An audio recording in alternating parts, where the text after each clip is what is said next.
The time I thought my Bumble date was going to kill me. When I was 18, fresh out of a breakup, I decided to try dating apps for the first time.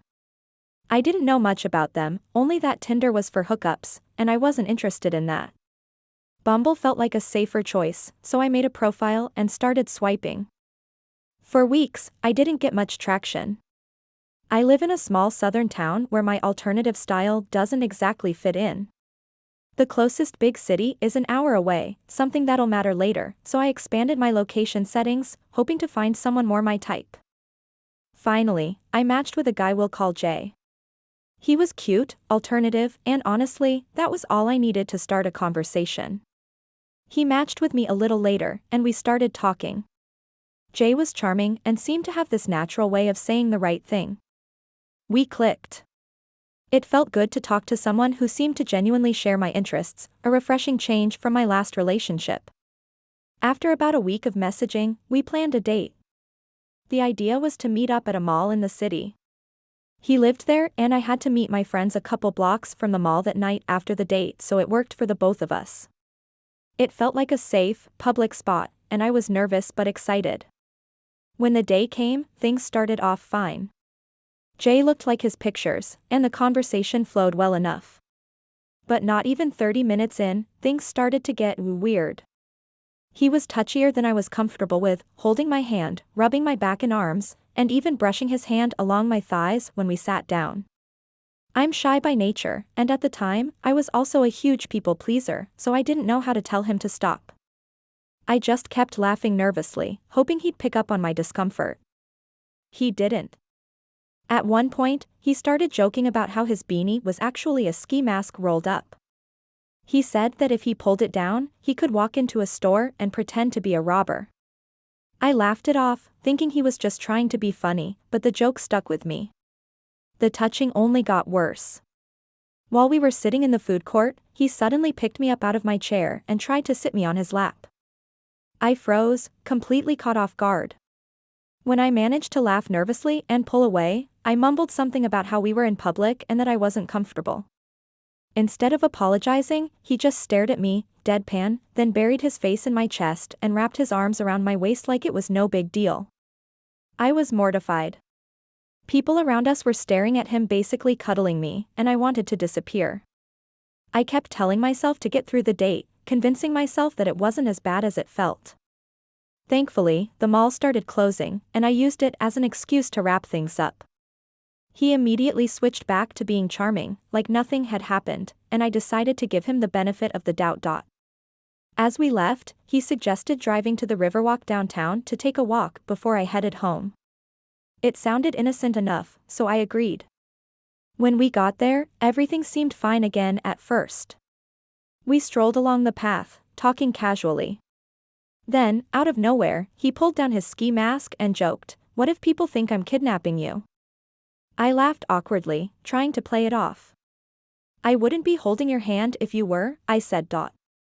That's when his expression changed. He stared at me through the mask, completely deadpan, and said, "Do I not scare you enough? You came out here with a stranger, an hour away from home. You don't even know me. Do you realize how easy it would be for me to get rid of you? No one would ever find you." I froze. The lighthearted energy disappeared, replaced with a sinking feeling of dread. It was getting dark, and the path was practically empty. My parents didn't even know I was on a date. I told them I was out with friends. If something happened, no one would know where to look. Before I could say anything, he started laughing, loud and sudden, like it was the funniest thing in the world. "God, you need to take a Xanax. Did you actually think I was serious?" I forced a laugh, trying to regain some sense of normalcy, but I was shaking. I told him it wasn't funny, but he just brushed it off and kept walking, slipping back into his charming persona like nothing had happened. On the walk back to the car, he insisted on carrying me bride style, because I mentioned my feet were sore. I didn't know how to say no, so I let him. When we finally got back to his car, he was eerily quiet. The charm was gone again, replaced by that cold, emotionless demeanor. As he drove me back to the mall where my car was parked, I tried to fill the silence by asking him questions about himself, his family, his interests, but his answers were vague and monotone. I stopped trying after a while, counting down the minutes until I could leave. But instead of pulling into the main parking lot where my car was, he veered off into the empty parking garage. My stomach dropped. He drove all the way to the top level, where it was completely dark and deserted. My heart was racing as he parked the car and sat there in silence. I unbuckled my seatbelt, casually leaning toward the door and gripping the handle, ready to bolt if I needed to. Jay turned to me with that deadpan stare again, glancing around the empty garage. "It's so quiet up here," he said. "No one's around and the streetlights aren't even working. Kinda creepy, huh?" Then he pulled his ski mask down and started making ghost noises. Even with him trying to make jokes, he just in that moment was not the same guy anymore. No more charm, he was just empty. I tried to laugh, but I was shaking so hard I could barely breathe. I thought about the river walk, his comment about getting rid of me, and how isolated we were.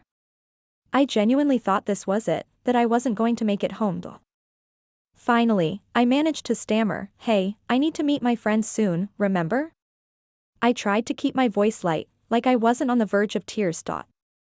"Let's look at the stars first, I just wanted to watch the stars with you," he told me, staring at me with a blank expression. He opened the sunroof, which he had not even alluded to for the first 10 minutes we were there. I had no idea how to say no, so I agreed to stay for 5 more minutes. We both leaned back to look at the sky, but all I could think about was getting out of there. When my phone showed 5 minutes had passed, I sat up and said I had to go. He grabbed my face and kissed me. I froze, completely caught off guard, and pulled back as quickly as I could, pretending I'd just gotten a text from my friends. He didn't say anything, just glared at me with this cold, angry expression as he started the car. The drive back to my car was silent, and as soon as we got there, I jumped out of his car and into mine. I didn't even wait for him to leave before blocking him on everything. That was 3 years ago, and somehow, Jay still tries to contact me. He's used burner accounts to stalk my social media and even messaged me last year through the fake profiles. I have no idea why he's so fixated on me, but I've taken every precaution I can to keep him out of my life. Now, I'm 21, in a healthy relationship, and mentally in a much better place. The whole situation has become a running joke with my friends when we go to that mall, but I'll never forget how terrified I was that night. I don't know what his intentions were, and I don't want to know. So Jay, let's not meet ever again. Thanks so much for watching.